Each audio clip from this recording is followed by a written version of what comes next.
This is a 1979 Corvette C3 frame project that I have attempted to also adapt 1974 body and front bumpers and etc. onto.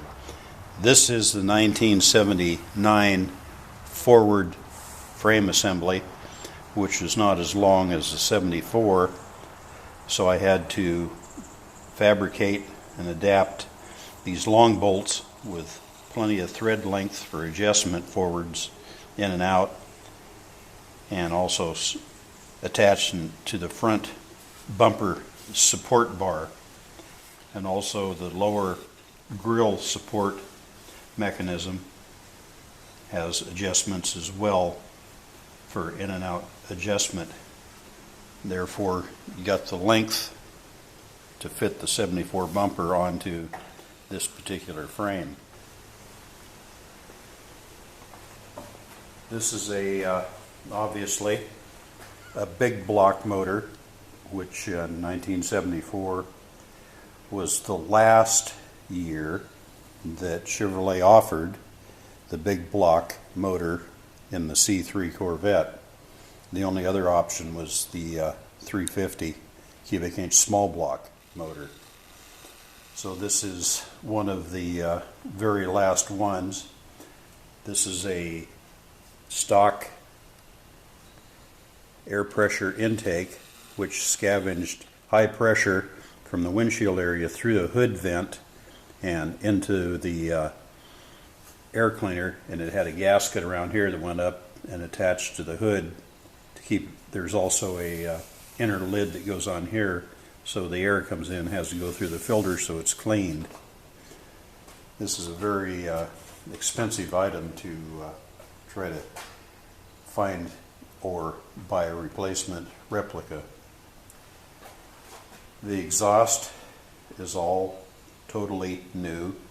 The motor itself was rebuilt by Larson & King in Portland to really tight specifications, all new parts throughout.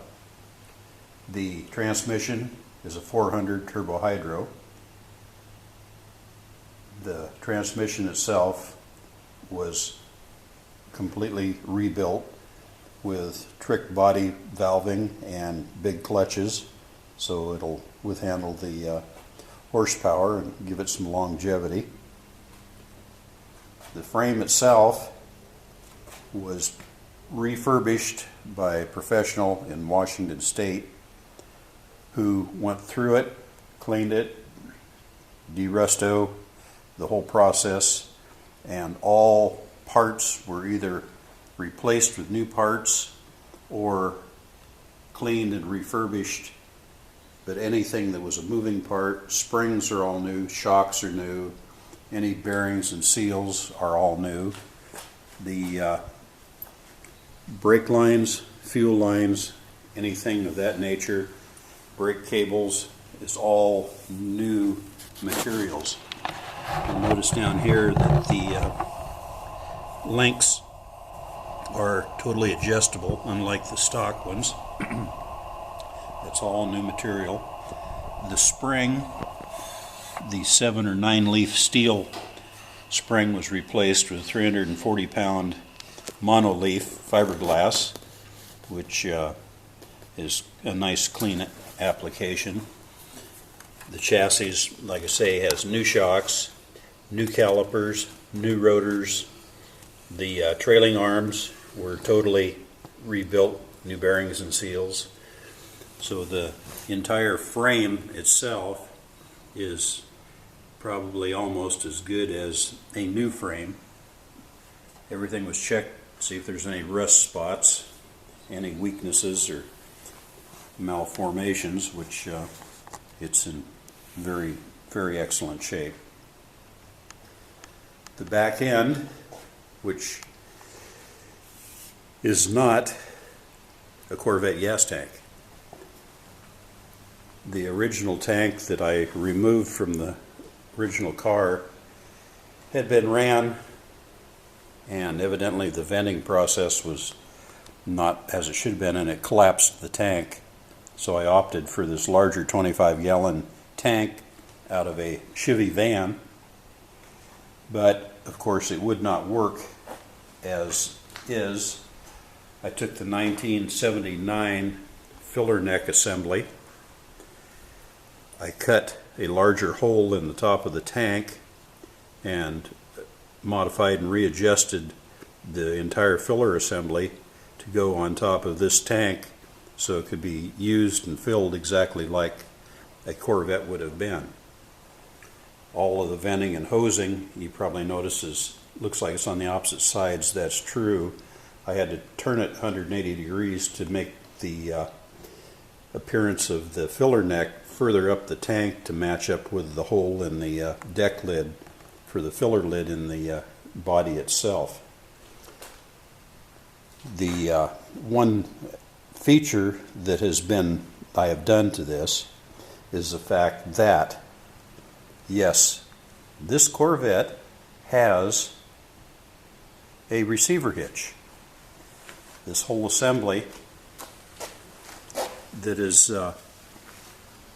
been added into this is all modified from a draw-tight brand hitch and adapted to the Corvette frame, which entailed taking some of the cross member out, replacing it with a new cross member, and repositioning the rear bumper support bar and reattaching the lower tub for the spare tire and the whole sub-assembly that holds it up there.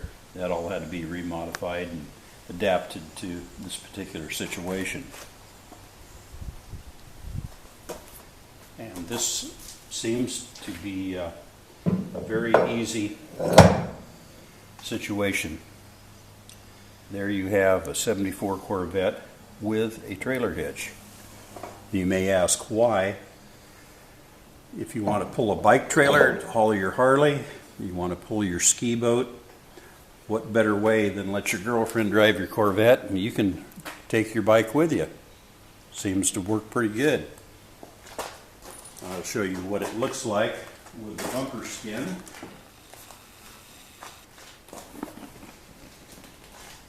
This is a 1976 rear bumper skin, basically almost the same. And what will happen on the final product is I will cut out this particular area right here behind the license plate, and the hitch itself will slide through there into the receiver.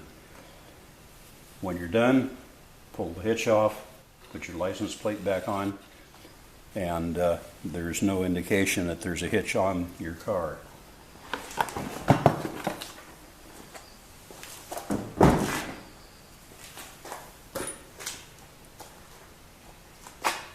There was a lot of extensive frame modification that had to be accomplished. The whole cross frame member had to be cut out, ground off in order to fit this on, and the frame receiver hitch portion had to be moved back about 2 inches in order to accommodate the larger tank and everything that had to be modified to make it fit. But this is the end result of the fact that you can put a trailer hitch on your Corvette if you really want to.